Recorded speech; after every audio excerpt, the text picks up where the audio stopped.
Melanoma Matters is an educational resource, and the opinions we express are our own and do not reflect medical advice. If you have questions specific to your own situation, please contact your own clinician. This podcast may be available in both audio and visual, so please check your platform. Hi, everybody. Welcome to Melanoma Matters. I'm James Larkin. Sapna Patel.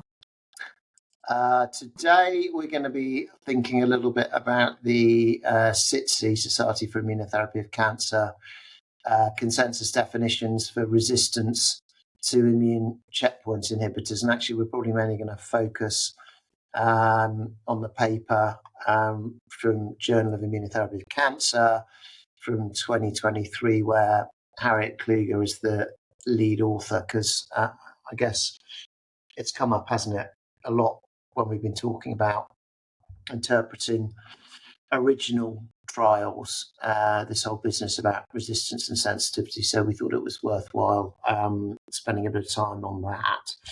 So before we do that, icebreaker to you is, have you ever walked out of the cinema or theatre, I suppose, and why? And can you remember what you were watching? And if you've done it a lot, maybe one of the more memorable ones. Have I ever walked out? Nothing comes to mind actually being seated and then leaving. I'm pretty, at least back in the day during my med school days and residency, I was pretty famous for being able to fall asleep in the theater. So not walking out, but sort of like being, I could just fall asleep and not tell you what happened. It happened in the last year or two. I was with my trainer and his wife, also a trainer, at our gym in Houston at their gym. We went and saw the Superman movie. And it was one of the theaters where you can drink alcohol. So we were eating popcorn, drinking alcohol. And I probably lasted an hour. The seats were fully like lay flat seats. And I always bring a blanket from home because, let's just call it what it is, a nap. But I haven't left anything out of being turned off by it or uninterested. I'll just at that point take a nap. It did make me think, though, years ago with my friend Siobhan in Houston. This would have been before 2013 because I was in my old bungalow house. We got tickets to a Radiohead concert.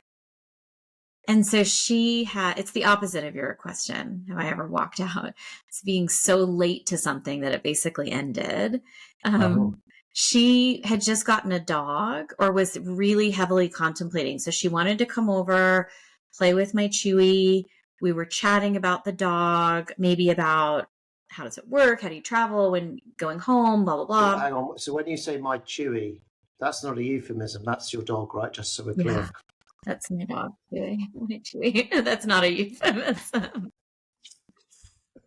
Yes, we were playing with my Chewy, my woof woof Chewy.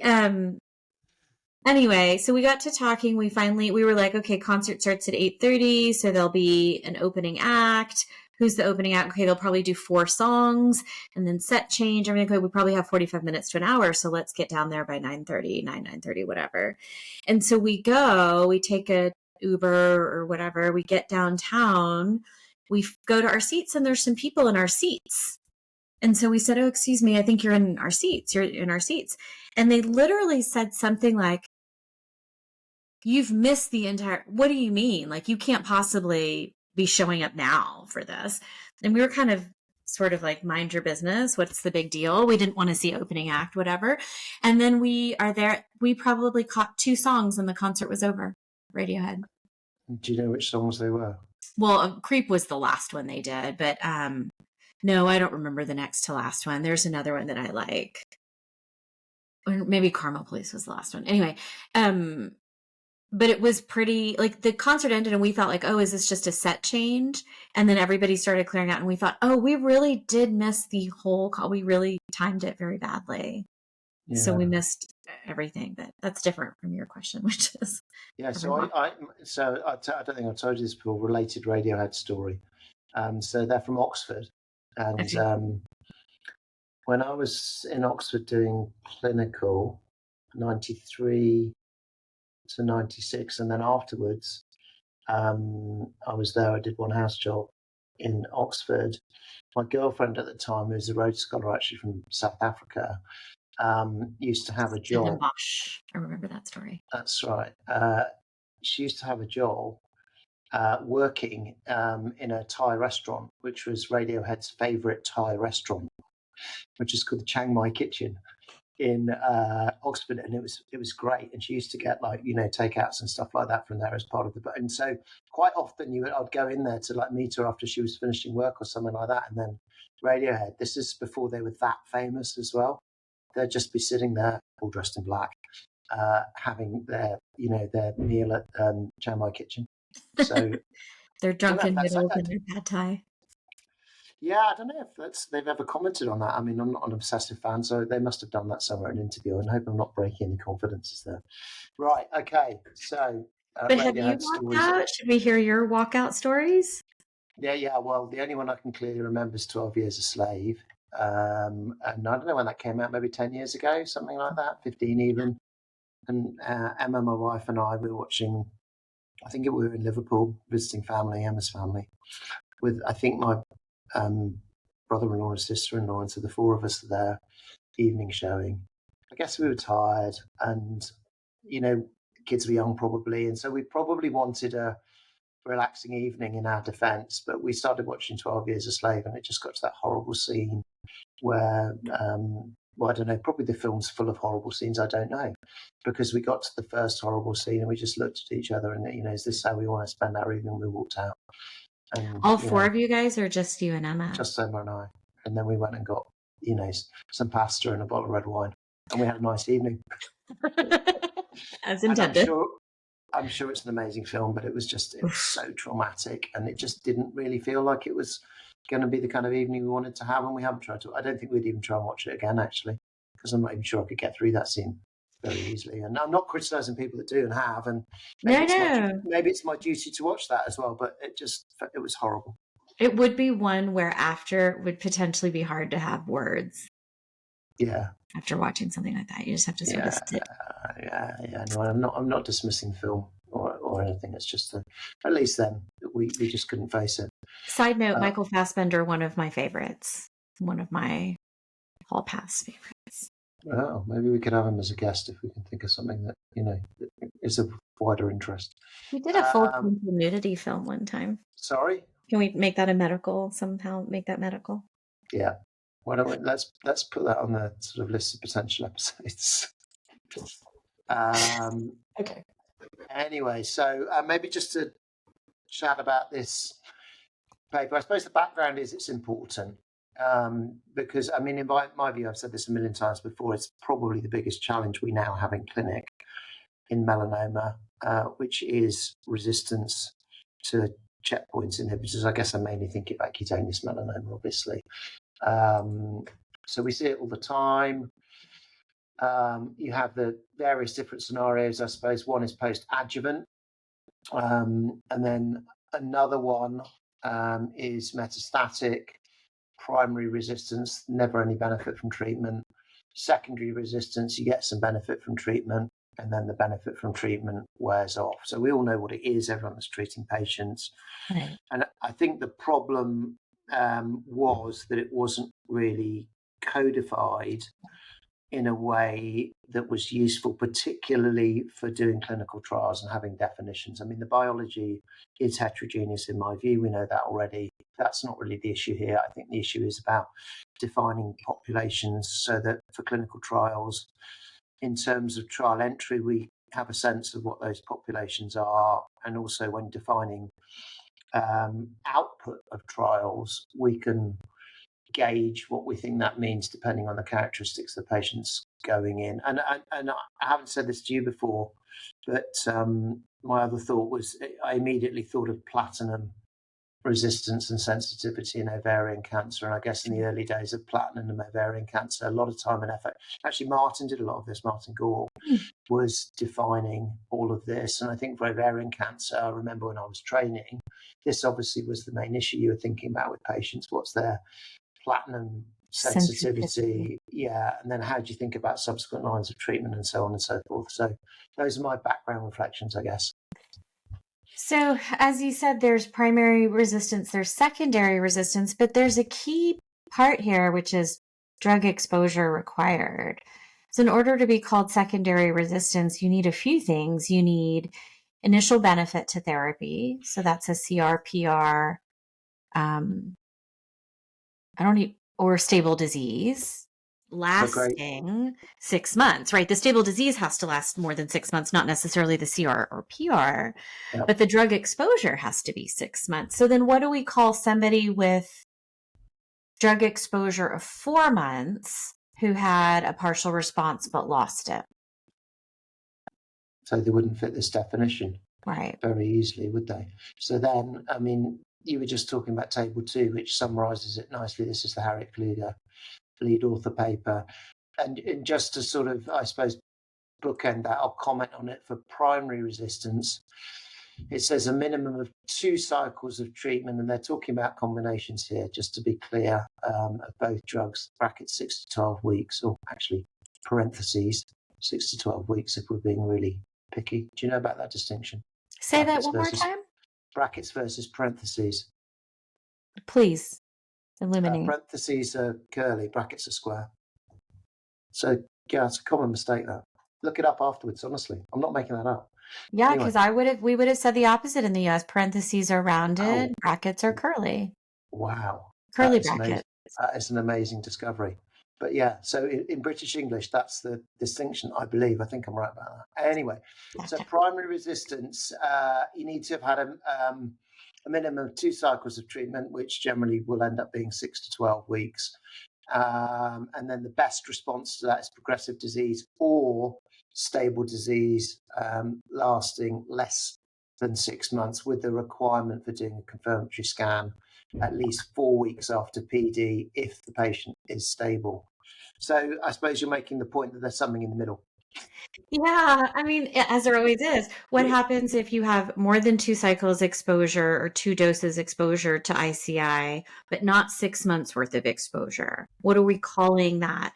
You know, we all have had this scenario where somebody gets 2 doses of ICI, gets toxicity if it's combination therapy in the advanced setting, stops. How are we characterizing their benefit, if there was one or if there wasn't one? And then same with adjuvant therapy, they might have taken 4 months of adjuvant therapy, stopped for whatever reason.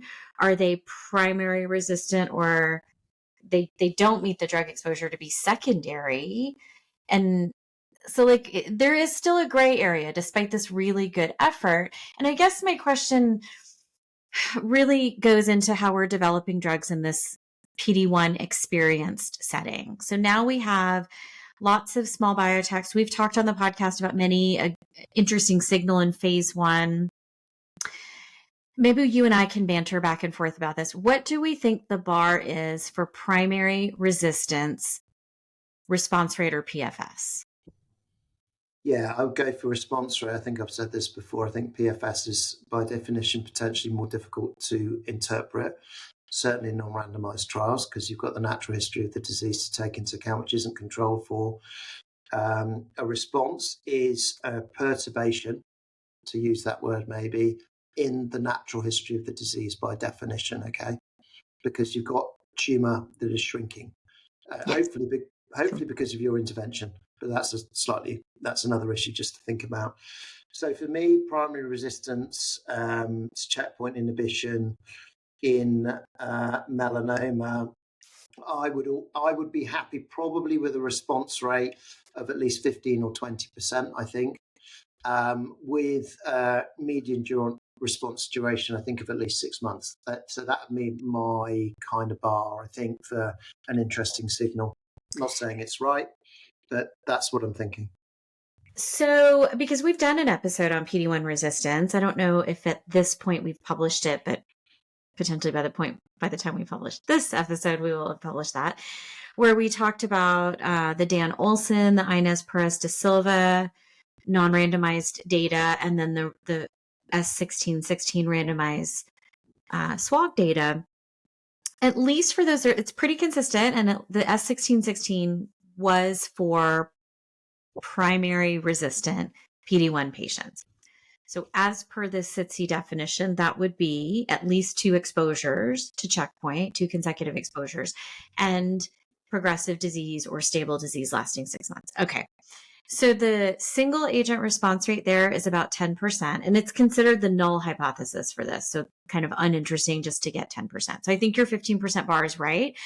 But we have seen the signal as high as 30% because it's something like 27% in S1616 and right about there in the Dan Olson, Lotus, Ipi, Pembro, etc. So I think 30% is where the bar is for primary resistance. If you're developing a drug, TIL, lifileucel, if you will, was 4th line therapy, median 4th line, and was still getting 30-35% response rate. So I think that's where we might need to be there. Now, more complicated is secondary resistance, because you say something that is incredibly fair. I don't know how many drug companies are listening, that in the secondary resistance, these are patients who've had a benefit. It's the duration of drug exposure was at least 6 months. So they've had stability of their tumor burden or a true perturbation, as you described it. And now you're going to do something more. And a lot of times it's with a PD-1 backbone continuing, and you add something to it. And then what is it that you say about that response rate that we need to be careful of when we see it for that population? The fact of residual sensitivity to anti-PD-1 or anti-PD-L1, for the sake of argument, I would have thought. I think we all know in those kinds of patients that if you'd given the patient anti-PD-1 or anti-PD-L1, again, let's just say monotherapy for the sake of discussion, it doesn't need to be though, there will be some activity that's in there.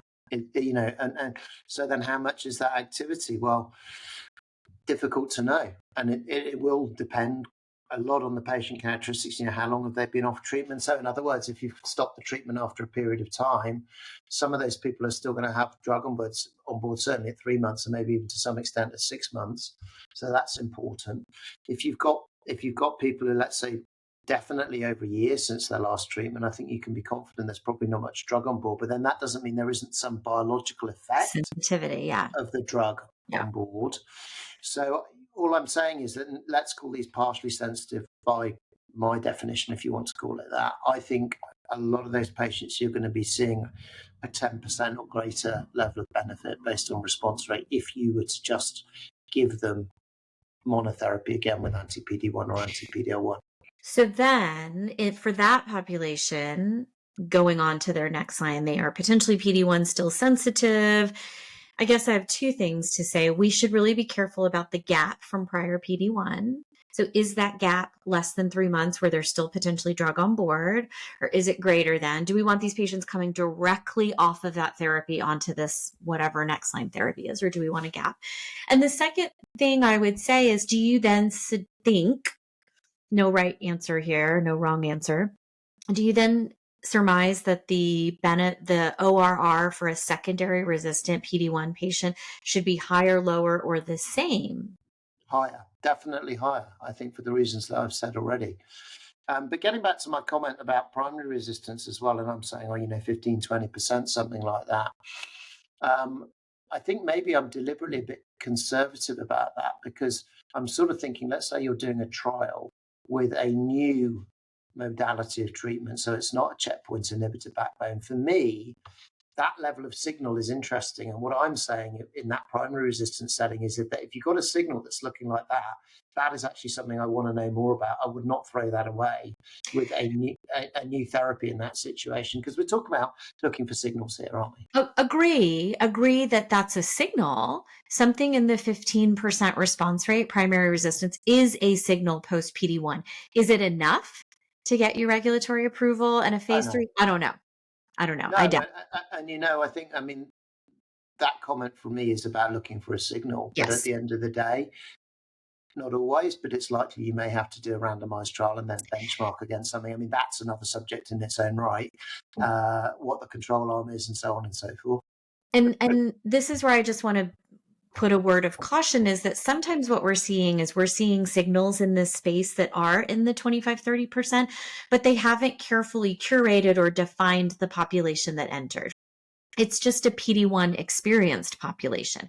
So that could be PD-1 experience in the adjuvant setting, and you finished your adjuvant course and sometime later your melanoma comes back. Technically, that's a secondary resistance, if you were. I mean, I don't even know where we're placing that, although this paper has an adjuvant exposure table.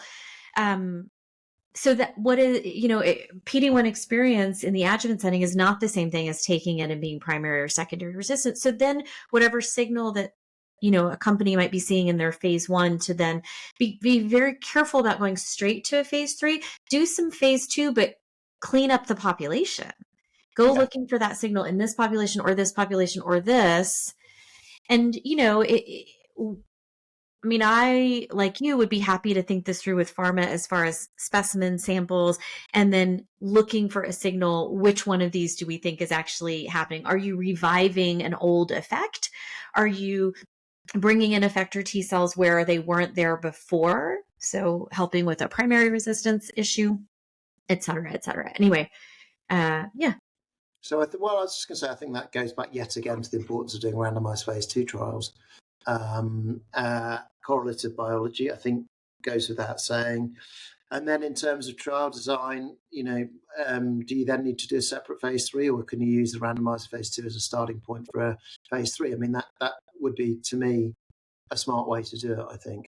And you could argue Relativity 047 was sort of done that way. It was a phase 2/3 with an endpoint that they used for phase 2 as go, no go. Once they hit it, they picked a clean endpoint for phase 3 that the phase 2 portion of patients could still be evaluated for. Yeah. Just to say something about control arms and randomized trials as well, though. So this whole business about doing randomized trials sort of, to some extent assumes that there is going to be a satisfactory control arm.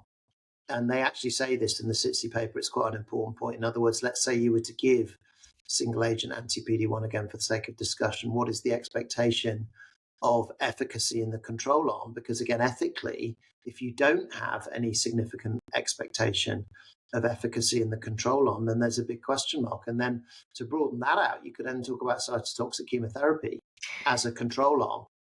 Well, and we've had this conversation with companies that are in this space. At that point, maybe arguably you could just say investigator's choice, because there is A, no real front runner, B, no one therapy is going to do necessarily so much better than another. So just let the investigators pick whatever they would do for control, minus perhaps local therapy, because oligometastatic disease, oligoprogressive disease, localized therapy does have a role for that kind of stuff. So I think the caveat being whatever systemic therapy you might do. Yeah, and I think to your point as well, then I think you then have the investigators with the patient in front of them, and they're thinking about patient selection for the trial. Yeah. And then that means that they have to consider what the control arm is and whether they, in their own minds, knowing the patient really well, can have that conversation with the patient or not. And so then one would hope that would mean that localized therapies, those kinds of patients actually weren't going in the first place, because that's just not going to help, I don't think. Do you prefer a trial that says investigator's choice of this menu of options? Or do you prefer a trial that says investigator's choice is the control, whatever you can come up with systemic? I somewhat prefer a menu, if I'm honest. I just think it's cleaner, for want of a better word. I'm actually thinking about the Immunocore trial as well, which we know quite well. I have answered the Immunocore one. Tebentafast. Okay. First line. Investigate. You and I know that one quite well. And you could say, well, what if it's not available? So I think that's part of the feasibility process, that you go and you talk to people inevitably, or mainly globally, and you say, okay, what have you got access to? And then you actually have discussions with investigators about what's available and what they are comfortable with as a control arm. Whereas I think if it's completely open, then it's sort of kind of messy, I think. And so I think, I don't know if it's a strong view, but I think I prefer that. I mean, it's messy clean, as we just said, if all the controls are roughly missing the mark to the same degree. I mean, you bring up uveal, so I feel obligated to say the issue with the TEBI study at some sites, certainly in the US, is they didn't feel comfortable with the control menu of options, pembro, dacarbazine, and temozolomide maybe, just really felt uninteresting, and they didn't feel they could comfortably randomized. In fact, as you and I know, there was some study conduct issues with German sites that patients were getting randomized to the control and then getting taken off study, which has an OS endpoint, then you're never going to read out. And in fact, this happened with Hepzato, with the Delcath treatment. It was randomized to best supportive care. Do you mean Heptazo? You mean Heptazo. I'm calling it by its official name, Hepzato. So the control arm there, basically it was best alternative care. I think I said best supportive, but it was best alternative care. And it was just so uninteresting that people were dropping out. So yeah, and that might have been in the absence of a menu. The TEBI study had a menu. So there's probably no perfect way to do it, but your point is. But listen, I think there's a load of different trade-offs here. That's the reality of this. It's not perfect, clearly. Yeah. And actually, it's not just going to be about the sponsor and the clinicians. There's regulatory considerations. There's all sorts. And, to be honest, at the end of the day, the sponsor needs to come up with a study that's going to do the job, I think, taking into account all of these different perspectives. But you're not going to keep everybody happy. Yeah. I think that's the reality. Can I put you on the spot to go through table 3 and table 4, and then we can wrap? Yeah. So table 3, adjuvant setting. Primary resistance in the adjuvant setting, less than or equal to 12 weeks after finishing therapy or recurrence on therapy. And undeterminable is the other category, which is greater than 12 weeks. So basically, they're using a 3-month cutoff there. So but to be clear, James, that also means less than or 12 weeks. Okay, maybe I'm overthinking it. I was thinking, like, what happens when you discontinue your therapy due to tox? But yes, then less than or 12 weeks from therapy discontinuation, if you have a recurrence, doesn't matter that you stopped it for tox. They're saying as long as you've had 2 doses under your belt, they're going to call that primary resistance. Yeah, I suspect they spend a lot of time, hammering this stuff out. And do you know what I like? I'm all for simplicity anyway, and I think that this is simple. It's clear, and for it to be usable and workable, I think that's the right balance. Figure 1 gets a little complicated, but I get the point of it. How about table 4? Yeah, so this is called resistance scenarios after halting therapy in their metastatic setting. So here they're making the distinction between induction therapy, so that might be ipi-nivo, say in melanoma or renal cancer for that matter, when you have the 2 drugs together as induction, and then versus continuous. An example of continuous would be nivo-rela, actually, where you're getting both drugs the whole time. And I think there's 1 or 2, I think it's in maybe mesothelioma with ipi-nivo, where your ipi is continuously given 1 milligram per kilogram every 6 weeks, as opposed to what we're used to in melanoma 227. Yeah. So just for the record, I guess. Anyway, so take into account those 2 scenarios. One is the continuous part of the treatment. One is the induction part of the treatment. Again, easy with the hand gestures here. You did this at ESMO too. Yeah, and I was doing it as well in the visit last week with the Princess of Wales. There was like a picture, and I just caught myself. I don't know. Maybe I'd need to cut down, or maybe that's another New Year's resolution. Less hand. It's because I'm enthusiastic, though. I don't think it's a negative. I don't think it's a negative. Anyway, so you've got these 2 scenarios. That's the first thing, and then the second thing is the second column on the table is timing of tumor regrowth. That's what they're calling in that. And so then that can be either less or more than 12 weeks after the last dose of treatment, so similar sort of cutoff. And then the final column of the table, the third column, is called resistance phenotype. So that is either primary or secondary resistance to the combination in the continuous setting.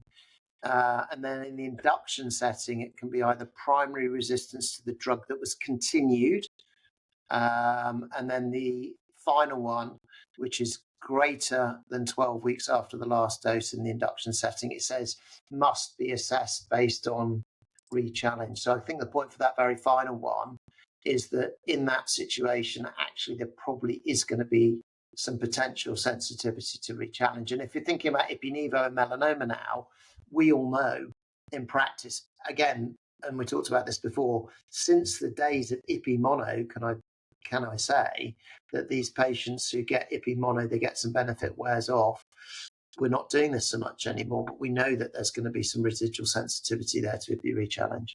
So can I ask you in table 4, the second line, continuous administration, let's say of combination, because that's what this really means, more than 12 weeks after the last dose, can we really call that secondary resistance? Because wouldn't you re-challenge that group as well and then assess response or resistance based on re-challenge? What we're saying there is it's more than 12 weeks after the last dose. Yeah, I mean, they've had to come up with a number here. And I take your point, and I think I would certainly think about that in clinical practice. But again, I'd come back to simplicity and pragmatism here. But that's my point. Why wouldn't they make it simple to match the induction greater than 12 weeks? Anything greater than 12 weeks after the last dose, you've walked away from the therapy and now we're putting it back in. And much to that earlier point, is there not some residual sensitivity? Because they're recurring right at the 4 half-life mark of the drug being washed out. Are we sure that's secondary resistance? Anyway. No, I agree with you. I think it is likely in that group of patients there will be some residual sensitivity there, and that's what I would be thinking about in the clinic, I think. So for simplicity's sake, I could have collapsed this into a 2-line table. Whether it's continuous or induction dosing, it's less than or 12 weeks or greater than 12 weeks after the last dose, and it's primary resistance, and then it's like indeterminable based on re-challenge is what I would say, I guess. Or, obviously tumor biopsies as the meat of the paper. So we would need to get the transcript, I think, of the meeting, because I suspect this was discussed. Yeah. And maybe just to finish, we'll just say something about the different groups here, the working groups, which are just listed out right at the end of this paper.